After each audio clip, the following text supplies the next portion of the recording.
1913년 가을입니다. 이집트와 시리아의 두 나라가 연합해서 이스라엘을 침공에 들어갔어요. 이 전쟁을 욤키푸르 워라 부릅니다. 이 욤키푸르라고 하는 것은 히브리 말로 속죄일이라 Day of Redemption이라 이렇게 부르는 날인데요. 이스라엘이 중요한 날이거든요. 속죄일, 그 휴일을 지내는 동안에 이 아랍연합군이 이스라엘을 침공에 들어갔습니다. 전쟁 당시 미국의 대통령이 누구냐면 리차드 닉슨이었어요. 그 닉슨 대통령이 아랍연합군의 침공을 받은 이스라엘을 돕기 위해서 이스라엘에게 대규모 경제 원조 그리고 무기를 엄청나게 공급했습니다. 이걸 보고 중동의 산유국들이 분노했어요. 그래서 미국을 포함한 서방의 몇 개 나라에 오일 임바고, 기름을 수출하지 않는 그 금지령을 선언했습니다. 그래서 가격을 높이고 기름은 생산량을 줄이고, 그러니까요 전 세계의 국제 원유 가격이 자그마치 3배로 뛰었다고 합니다. 미국의 가솔린 가격은 그것보다 훨씬 더 많이 뛰었다고 그래요. 당시 1913년에 여기 사셨던 분들이 계실 텐데요. 그 당시에 미국에는 풍요한 나라니까 큰 차들, 8기통 에이슬린더 차들이 많았잖아요. 그 차들이 기름 넣기 위해서 가스스테이션에 이렇게 줄을 서서 기다리는 장면이 있었습니다. 여러분이 그 당시에 만약에 살았다고 하면 집에 큰 차를 가지고 있고 날마다 일을 하러 가야 되고, 또 가스스테이션의 곳곳마다 이런 사인이 붙어서 가스가 없다고 그러고 할당량을 다 팔았다고 이야기할 때, 만약에 어느 동네에 이렇게 한 사람마다 10갤론씩 판다는 것이 있으면 거기로 쫓아가지 않겠습니까? 8기통 차에 10갤론이라 해봐야 얼마 안 되지만 그래도 이 가스스테이션에는 가스가 있다는 뜻이잖아요. 오늘 우리가 그 26장, 창세기 26장을 읽었는데요. 아브라함의 아들 이삭 때 가나안 땅에 흉년이 들었습니다. 이삭이 식구들과 지중해 연안에 있는 그랄 지방으로 갔어요. 여러분 그 지도를 보시면요, 가운데 빨간 점이 예루살렘입니다. 그리고 그 위에 오른쪽이 요단강이 있고, 지중해 연안 가까운데 그랄이라고 하는 왼쪽에 보시면 그랄이라는 지방이 있어요. 그렇게 멀지 않은 곳에 있습니다. 그곳에 블레셋 사람들, 팔레스틴, 필리스틴이라고 하는 블레셋 사람들이 많이 살았는데요. 거기에 왕이 아비멜렉이었습니다. 근데 아비멜렉은 내 아버지가 왕이라 그런 뜻이에요. 실제로 히브리어 멜렉이 왕이란 뜻이거든요. 이 사람들도 한국말을 아는지 아비멜렉, 내 아버지 왕이다, 그런 뜻을 하는지, 하여간 아비멜렉이 내 아버지는 왕이라 그런 뜻이에요. 근데 그 미국의 대통령 하면 직책을 이야기하잖아요. 대통령 오바마, 대통령직을 수행하는 트럼프, 이렇게 얘기하는 것처럼 이 아비멜렉도 그런 직책의 이름이었습니다. 조금 이따 소개할 창세기 20장에도 아비멜렉이 나오거든요. 같은 사람이 아니라 다른 사람인데 그 직책이 아비멜렉이었다 그런 뜻이에요. 여러분이 집안에 가장인 경우에 여러분이 사는 지방에 흉년이 들어서 먹을 것이 없어요. 그리고 어떻게 하겠습니까? 소식을 듣지 않으니까 가까운 동네에 먹을 것이 그래도 있습니다. 그리고 이집트에 가면 정말 먹을 것이 풍부해서 거기 살아남을 수 있다는 소리가 들려요. 여러분 그러면 어떻게 하시겠습니까? 이 지도를 좀 확대해서 보면요, 이렇습니다. 이게 그 이집트 시내반도 중동 지방의 지역인데요. 오른쪽에 빨간 점이 거기가 가나안 지역이고 거기가 그랄이에요. 그리고 왼쪽이 이집트입니다. 그러니까 이삭이 그랄에 가는 건 가까운 거고요. 이집트에 가려면 멀리 가야 됐습니다. 당연히 가까이에 먹을 것이 있다고 그러면 거기 가서 먹을 거를 좀 먹고 힘을 차리고, 또 멀리 이집트에 갈 음식을 다 준비해서 음식이 풍부하다는 이집트를 향해 떠나겠죠. 이런 이야기가요, 오늘 우리가 읽은 창세기 26장 앞부분에 있는 이야기예요. 근데 26장 1절에 보면 일찍이 아브라함 때에 그 땅에 흉년이 든 적이 있다 말합니다. 창세기 12장에 보면 아브라함이 하나님의 명령에 따라 자기가 살던 지금의 이라크 지방, 옛날엔 갈대아 우르라고 했는데 그 지역에서 하나님 명령을 따라 떠났습니다. 그리고 가나안 땅에 갔는데요. 창세기 12장 10절에 보면 가나안 땅에 심한 기근이 들었어요.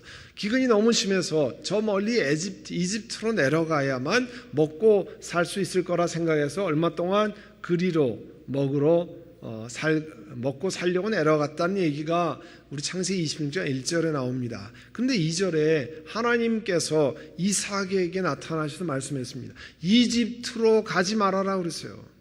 내가 너에게 살라고 한 이 땅에서 살아라. 계속해서 하나님 뭐라고 말씀하냐면 내가 이 땅에서 살아야 내가 너를 보살피고 너에게 복을 주겠다. 이 모든 땅은 내가 너와 너 자손에게 주겠다. 내가 너의 아버지 아브라함, 이삭의 아버지가 아브라함이잖아요. 아브라함의 맹세한 약속을 이뤄서 너의 자손이 하늘의 별과 같이 많아지고 그들에게 이 땅을 다 주겠다 이렇게 말씀하셨어요. 세상 모든 사람들이 내 후손의 덕을 입어서 복을 받게 하겠다 그렇게 했어요. 자, 여러분이 이삭의 상황을 한번 상상해 보세요. 이삭이 하나님으로부터 이 말씀을 들은 상황이 어떻습니까? 자신이 살던 땅에 가뭄이 들었어요. 할 수 없이 떠났습니다. 그런데 오늘 창세기 26장 2절의 말씀에 의하면 본래 그랄로 가서 살려고 했던 것이 아니라 거긴 잠깐 거쳐서 가고 멀리 이집트에 가서 살려고 생각을 그렇게 했습니다. 그래야 자신과 가족들이 먹고 산다고 생각을 했거든요. 근데 하나님이 뭐라고 구체적으로 얘기했냐면 이집트로 가지 말아라. 이 땅에 살아라. 이삭이 생각하면 주변 환경으로 보면 이집트로 가야 됩니다. 거기 가야 제대로 먹고 살 수 있을 거라 생각을 했습니다. 근데 하나님은 내가 이 땅에 살아야 너를 보살피고 너를 지켜주겠다. 너에게 복을 준다 말씀했습니다. 그리고 이 모든 땅을 너와 너의 후손에게 주고 아브라함의 맹세한 약속을 이루어 주겠다고 했습니다. 그 자손이 하늘의 별과 같이 무수하게 많고 이 땅을 다 주겠다고 했어요. 근데 중요한 말씀이요. 창세기 26장 5절에 나와요. 26장 5절을 한번 보세요. 이것은 아브라함이 나의 말에 순종하고 나의 명령과 나의 계명과 나의 율례와 나의 법도를 잘 지켰기 때문이다. 이게 무슨 얘기냐면 이삭과 그 후손들이 하나님의 축복을 누리는 것은 5절 말씀에 의하면 아브라함이 하나님께 순종했기 때문에 일어나는 일이라는 거예요. 아브라함이 하나님의 명령, 계명, 율례, 법도 다른 말로 말해서 하나님의 말씀을 잘 순종하고 지켰기 때문에 일어나는 일이라는 거예요. 금요일마다 우리 교리 산책을 합니다. 교리 닥트린이라고 그러죠. 성경의 전체 내용을 잘 요약해서 모아놓은 걸 교리라, 닥트린이라고 그러는데요. 그 닥트린에 최근에 살펴보는 것이 셀베이션이에요. 구원의 문제를 살펴보는데 거기 보면 우리 그리스도인들이 영원한 사망으로 향한 사람들이 영원한 생명으로 우리의 삶의 방향이 바뀌었습니다. 우리의 가는 길이 바뀌었는데 그 누구의 공로 때문에 이렇게 바뀌었냐는 거예요. 그것이 에베소 2장 8절 9절에 나와요. 너희는 그 은혜에 의하여 믿음으로 말미암아 구원을 얻었나니 이것이 너희에게서 난 것이 아니요 하나님의 선물이라. 행위에서 난 것이 아니니 이는 너희로 자랑치 못하게 하려 함이라. 누구든지 자랑하지 못하게 함이라. 여러분, 하나님 앞에 구원받는 거요, 하나님 앞에 의롭게 되는 거, 하나님의 은혜로 값없이 받는 것입니다. 사람이 잘해서 공로로 노력 때문에 되는 게 아닙니다. 그런데 오늘 본문은요, 아브라함이 순종했기 때문에 그 아들 이삭, 그 다음에 그 가족이 축복을 받아서 누린다고 하는 것을 명확하게 보여주고 있어요. 이 말씀은 이삭에게 하나님이 이렇게 말씀하는 거예요. 너와 내 가족이 내 아버지 아브라함이 순종한 것 때문에 복을 누린 것처럼 내가 순종하면 다음 세대가 하나님으로부터 귀한 축복을 받는다고 하는 것을 말씀하고 있어요. 그 얘기를 듣고 난 다음에요, 이삭이 잘한 일이 있습니다. 26장 6절 보세요. 창세기 26장 6절에 보면 뭐라고 되어 있습니까? 그래서 이삭은 어디에 머물렀어요? 그랄에 그대로 머물러 있었습니다. 본래 어디로 가려고 그랬어요? 이집트로 가려고 그랬어요. 그런데 하나님의 말씀을 듣고 순종해서 그랄이라고 하는 것에 그냥 머물렀어요. 아주 귀한 모범을 보여준 겁니다. 자기 계산으로는 이집트에 가야 돼요. 그런데 하나님 말씀은 그랄에 있으라는 거예요. 그래서 순종했다는 겁니다. 그랄에 이렇게 살고 있는데 사람들이 이삭의 아내에 주목했습니다. 이삭의 아내가 예뻤거든요. 이 여인이 누구요? 이삭의 대답이 내 누이 동생입니다. 내 시스터입니다. 부인을 보고 자기 누이라고 한 거에 이유가 있었습니다. 7절에 보면 이삭이 이 사람은 내 부인입니다. 이렇게 말하기가 두려웠다는 거예요. 왜냐하면 부인 리브가가 예쁜 여자였거든요. 미인이었거든요. 그 사람들이 아마 미인인 내 아내를 빼앗으려고 하기 때문에 그러려면 나를 죽이려고 한지도 모른다 이렇게 생각했다는 거예요. 그러니까 이 성경을 잘 보면요. 그 이삭이 자기 아내를 보고 내 누이 동생이라고 한 건 누굴 위한 거예요? 부인을 위한 거예요? 아니요. 자기 살려고 하는 거예요. 자기 살 궁리를 한 거예요. 와이프 때문에 자기가 죽을까 봐 그러려면 살 방법이 뭐가 있느냐? 부인을 누이 동생이라고 그러자. 그렇게 했다는 거예요. 그런데 그 하는 방법이 어떻게도 그렇게 아버지 아브라함을 그대로 빼닮았느냐 하는 거예요. 자, 창세기 12장에 가면요. 갈대아 우르에서 지금의 이라크에서 가나안 땅으로 옮겼어요. 그런데 가자마자 큰 기근이 났습니다. 그래서 먹고 살려고 이집트로 내려갔습니다. 가기 전에 가만 보니까 자기가 생각해 보니까 자기 아내에게 이렇게 얘기했어요. 여보, 당신은 미인 아니요? 근데 듣고 기분이 좋았겠어요? 나빴겠어요? 부인이 좋았죠. 근데 사람 말은 끝까지 잘 들어봐야지 아는데요. 이집트 사람이 당신 보고 당신이 내 아내라는 알면 당신 미인이든 나를 죽일 거요. 그러니까 당신 내 가서 누가 물어보면 누이 동생이라고 그럽시다. 그렇게 해야 내가 당신 덕분에 대접 잘 받고 이 목숨도 부지할 수 있을 거예요. 이것도 보면 누구 위한 거예요? 자기 위한 거예요. 남편들이 이 수준이라는 걸 이렇게 보면 알 수 있습니다. 이렇게 아내를 누이라고 한 덕분에 어떤 일이 그런데 일어났습니까? 바로의 신하들이요. 아브라함의 부인 사라를 보고 왕에게 바로 왕에 가서 아유 우리 동네에 이 근처에 절세미인이 나타났습니다. 왕이시여 그를 부인으로 삼으소서. 이렇게 얘기했던 것 같아요. 왕이 혹해가지고 아브라함의 부인 사라를 불러들였습니다. 부인으로 삼으려고. 기가 막힌 일이죠. 아브라함은 자신이 죽을까 봐 아내를 누이 동생이라고 속이자고 그랬어요. 상황은 충분히 이해가 됩니다. 우리가 이해할 수 있어요. 그런데 자신의 아내를 남의 부인으로 뺏기고 그 다음에 자기 잘 먹고 살면 이게 도대체 어떻게 되는 겁니까? 그럼 뭐 하겠습니까? 근데 하나님이요 가만히 놔두시지 않고 바로의 집안에 큰 재앙을 내리면서 개입하셨습니다. 그렇지 않았으면 아브라함은요 꼼짝없이 아내를 빼앗겼을 거예요. 그게 창세기 12장인데요. 창세기 20장에 가면 아브라함이 비슷한 경험을 했음에도 불구하고 이제 그랄 지방에 잠깐 머무른 일이 생겼어요. 근데 아브라함이 역시 연약한 인간이라고 하는 것을 그대로 보여주는데 창세기 20장 2절에 보면 또 그 아브라함이 사람들에게 이 사람은 내 누이 동생이요 이렇게 소개하기 시작했습니다. 그랬더니 그랄 왕 아비멜렉이 사람을 보내서 그 사라를 데려갔습니다. 그런데 그날 밤에 하나님이 꿈에 잠자리를 하기 전에 아비멜렉에게 나타났어요. 내가 이 여자 남편이 있는 여자를 데려왔으니까 넌 곧 죽겠다 이렇게 얘기했어요. 깜짝 놀래서 이제 다시 돌려보냈죠. 이번에도 보면 아브라함이 그 아내를 누이 동생으로 속였잖아요.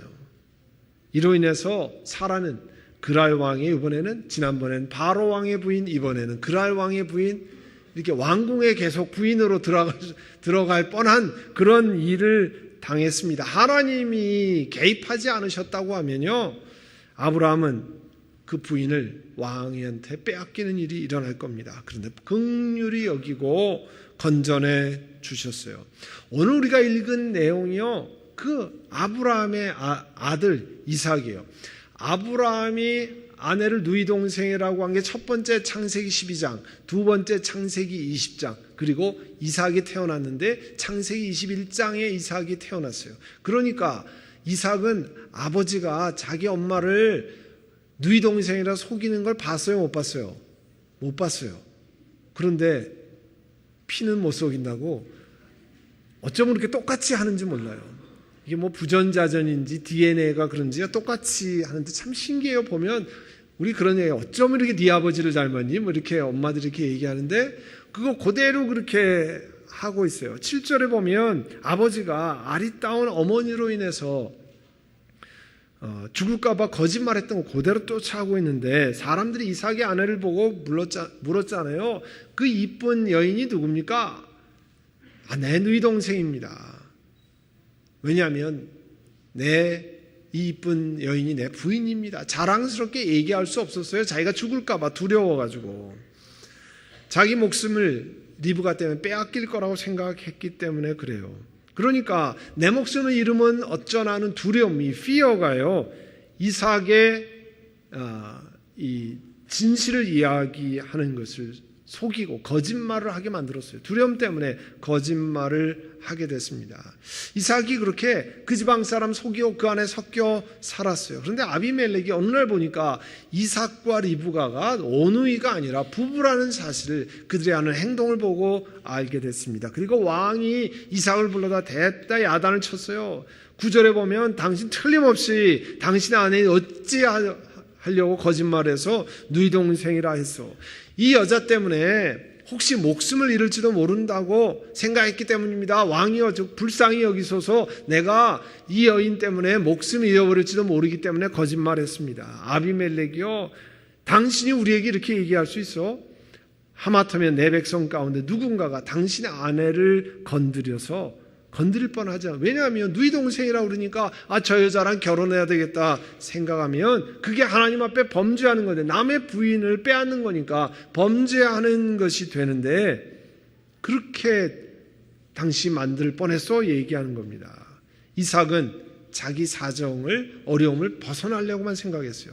이삭이 한 거짓말로 다른 사람들이 하나님의 징계에 빠질 수 있다고 하는 사실은 추호도 생각하지 못했습니다. 자신에게 닥친 두려움, 어려움 잘 벗어나기 위해서 자기 머리로 생각하는 방법은 거짓말하는 일이었어요. 그거야 뭐 내 누이 동생이라고 그러면 아마 벗어날 수 있지 않겠는가. 그런데 그 일 때문에 다른 사람들은 하나님의 징계를 받아서 죽음으로 내몰릴 수 있다는 사실은 몰랐습니다. 아비멜렉이요, 11절에 보면 백성들에게 오히려 경고를 합니다. 그리고 이삭의 가정을 보호해 줍니다. 이 남자와 이 부인, 이 부부지간이니까 이 사람들을 건드리는 사람은 사형을 받을 것이다. 거기도 보면요, 하나님이 부부관계를 얼마나 중요하게 여긴다는 사실을 알 수 있어요. 하나님이 개입하셔서 이삭의 결혼을 지켜주십니다. 이삭의 부부관계를 지켜주세요. 한번 생각해 보세요. 만약에 이삭이 처음부터 두려웠지만 혹시 내가 죽는 거 아니야? 이 아내 때문에, 예쁜 아내 때문에. 그러나 하나님의 약속을 의지하고 진실을 말했다고 하면 어땠을까요? 오늘 이 블레셋 왕이요, 그 가정 결혼을 보호해 주잖아요. 이게 하나님의 모습이에요. 하나님이 개입하셔서 이방 왕을 통해서 그들을 지켜주신 거예요. 자, 사도행전 20장에 보면요, 바울이 자신과 함께 에베소 교회를 개척했던 장로들을 부릅니다. 에베소는 지금의 터키의 서해안 쪽에 가까이에 있어요. 자기가 이제 예루살렘으로 가는데 함께 섬겼던 에베소의 장로님들을 부릅니다. 조그만 항구, 밀레도라는 항구에 부릅니다. 그러면서 그 동역자들이 이런 말을 해요. 사도행전 20장 22절에 제가 성령에 사로잡혀서 이제 예루살렘으로 갑니다. 거기 가면 제게 무슨 일이 일어날지 잘 모릅니다. 다만 아는 것은 성령이 가르쳐 주시는데 예루살렘에 내가 감옥에 잡힐 겁니다. 그리고 예루살렘에 가면 persecution, 환난이 나에게 기다리고 있습니다. 그런 거를 이야기했어요. 자, 여러분 그렇게 담담하게 얘기할 수 있습니까? 내가 가면 내가 감옥에 들어가야 돼. 저기 가면 나 핍박을 받아. 그러면요, 우리 같으면 안 가지요. 도망가지요. 그리고 얼마나 두렵겠습니까? 그런데 그가 하나님을 의지하고 뭐라고 얘기했냐면 사도행전 20장 24절에 내가 달려갈 길을 다 달리고 예수님께 받은 사명, 하나님의 은혜의 복음을 증거한 일을 다 하기만 하면 내 목숨이 조금도 아깝지 않습니다. 이렇게 얘기했어요. 여러분, 사도 바울도 사람입니다. 우리와 똑같은 사람이에요. 투옥과 환난이 기다린다고 하면 떨립니다. 다리가 떨리고요. 가슴이 벌렁벌렁 할 겁니다. 그러나 그와 동행하시는 하나님을 의지하고 장로님들에게 믿음으로 내가 이 길을 갑니다라고 이야기했어요. 우리가 암송하는 구절 이사야 41장 10절에 이렇게 말하지 않습니까? 두려워하지 말라, 내가 너와 함께함이니라. 놀라지 말라, 나는 내 하나님이 됨이니라. 내가 너를 굳세게 하리라. 참으로 너를 도와주리라.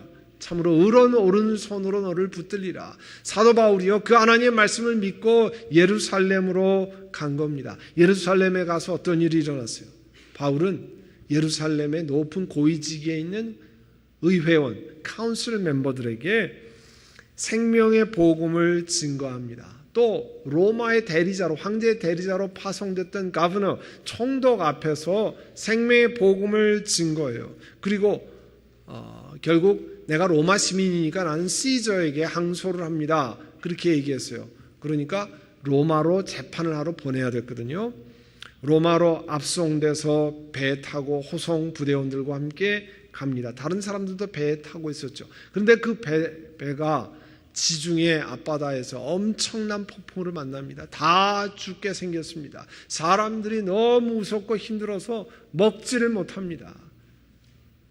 그때 죽음의 그림자 앞에서 두려워하는 사람들 앞에 사도 바울이 일어납니다. 그리고 외칩니다. 사도행전 27장 22절에 그와 같은 것을 말씀합니다. 이제 여러분 내가 권합니다. 기운을 내십시오. 힘을 내십시오. 식사하십시오. 이 배는 부서질지 모르지만 여러분 가운데 한 사람도 목숨을 잃지 않을 겁니다. 지난밤에 내 섬기시는 하나님의 천사가 나한테 나타나서 말씀했습니다. 사도 바울아 두려워하지 말아라. 내가 반드시 황제 앞에 선다. 그리고 너와 함께 타고 가는 모든 사람들의 안전을 너에게 맡겨주겠다 말씀했습니다. 그러니까 여러분 힘을 내십시오. 밥을 먹으십시오. 그리고 하나님께서 내게 말씀하신 그대로 되리라고 내가 믿습니다. 그렇게 해서요, 배는 다 부서졌지만 그들은 한 사람도 죽지 않고 섬에 다 내려서 다시 로마로 들어갔습니다. 로마의 죄수로 들어갔어요. 아까 뭐라고 그랬습니까? 내가 예루살렘에 가면 환난과 핍박이 기다린다고 그랬는데 로마에 들어갔습니다. 사도행전 28장 마지막에 그가 어떻게 되는지를 설명하고 있어요. 사도행전 28장 30절에 바울은 자기가 셋집을 얻어서 2년 동안에 자기를 찾아온 사람을 맞아들이고 아무런 방해도 받지 않고 담대하게 하나님 나라를 전하고 예수 그리스도에 관한 일을 전했다고 그랬어요. 어려움이 앞에 예상되지만 하나님 믿고 걸어갈 때 적어도 로마에 가서 2년 동안은 사람들에게 방해받지 않고 복음을 전하는 일이 일어났습니다. 사람들이 생각지 않는 것을 하나님 보호하시고 지켜주셨습니다. 선한목자교회 성도 여러분, 우리 인생에는요 끊임없이 결정해야 할 일들이 순간순간 다가옵니다. 우리 크리스찬 믿음의 사람들도요 내 신변에 두려운 일을 맞으면 염려가 됩니다. 저도 어려운 일을 맞으면요 가슴이 떨리고요 다리가 후들거립니다. 그게 다 사람이 그런 거예요. 그런데 오늘 이삭의 이 창세기 26장 이야기는 우리에게 중요한 도전 두 가지를 줍니다. 첫 번째가 뭐냐면 하나님의 말씀을 순종하면 구원은 값없이 우리 공로가 아닌 예수님의 공로로 받고, 그러나 하나님의 말씀을 순종하면 그와 그 후손이 축복을 받는다는 겁니다. 아브라함이 하나님의 말씀을 순종할 때 이삭이 축복을 누렸습니다. 이삭이 하나님 말씀을 순종할 때 그 후손이 축복을 누립니다. 우리가 하나님 말씀을 순종하면 우리와 우리 후손들이 축복을 받습니다. 두 번째로, 두려운 상황을 맞을 때 어떻게 하라고 말씀합니까? 머리를 굴려서 내 하는 대로 거짓말을 하고 어떻게 하든지 살아남으면 됩니까? 그것으로 해결이 됩니까? 안 됩니다. 그렇게 거짓말을 했다가 아브라함과 이삭이 자기 와이프들 다 빼앗기고 처량한 신세가 될 뻔했잖아요. 내가 생각하는 예상 결과로 인해서 사람의 방법을 사용하려고 하는 템테이션을, 유혹을 늘 받습니다. 그러나 자연적으로 생겨난 두려움을 넘어서서 우리와 동행하시는 하나님을 의지하고 가셔야 됩니다. 그러면 하나님이 길을 여시고 하나님이 도와주십니다. 이스라엘 백성들이 광야를 통과할 때요, 먹을 것이 없을 때 하나님 의지하면 하나님이 만나를 주시고 메추라기를 주시고, 마실 물이 없을 때 반석을 쳐서 물을 내시고, 그늘이 필요할 때 구름 기둥으로 덮어주시고, 밤에 길이 필요할 때 불 기둥으로 인도하셨습니다. 고통스러운 마라의 쓴물을 만났을 때 하나님이 달게 만드셨습니다. 그게 무슨 말씀이냐면 고린도전서 10장 13절에 있는 말씀, 사람이 감당할 시험 밖에는 너희가 당하는 것이 없나니 하나님은 미쁘사 신실하셔서 너희가 감당치 못한 시험 당함을 허락지 아니하시고 너희가 시험 당할 즈음에 피할 길을 내사 너희로 능히 감당하게 하시느니라. 사랑하는 성도 여러분, 인생의 고난을 통과할 때 하나님을 의지하면, 사람의 머리를 의지하지 말고 하나님을 의지하고 의탁하고 걸어가시면 하나님이 문을 여십니다. 하나님이 도와주십니다. 하나님이 책임져 주십니다. 그 하나님을 의지하며 이 땅을 걸어가시기를 간절히 권합니다. 기도하겠습니다. 우리 기도할 때 우리 함께 통성으로 기도하려고 합니다. 하나님, 내가 이런 어려움을 만날 때 하나님을 의지합니다. 하나님 말씀을 순종하렵니다. 그래서 나와 우리 자손이 복을 얻기를 원합니다. 어려움을 만날 때 하나님을 의지하고 우리의 해결자 되시는 하나님을 의지하고 나아가기를 원합니다. 우리 함께 이 시간에 통성으로 기도하겠습니다. 사랑하는 주님, 아브라함이 순종했을 때 이삭과 그 후손이 복을 누렸습니다. 이삭이 순종했을 때 그 후손들이 복을 누립니다. 우리가 믿음으로 순종할 때 하나님, 우리와 우리 후손들이 하나님 주신 복을 누립니다. 우리 인생에 힘들고 어려운 상황을 만날 때 우리의 머리를 쓰는 것이 아니라 하나님의 말씀을 믿고 그 두려움을 뛰어넘어서 믿음으로 걸어가기를 원합니다. 성령 하나님, 한 분 한 분마다 그와 같은 은혜와 믿음을 허락하여 주옵소서. 예수님의 이름으로 기도하옵나이다. 아멘.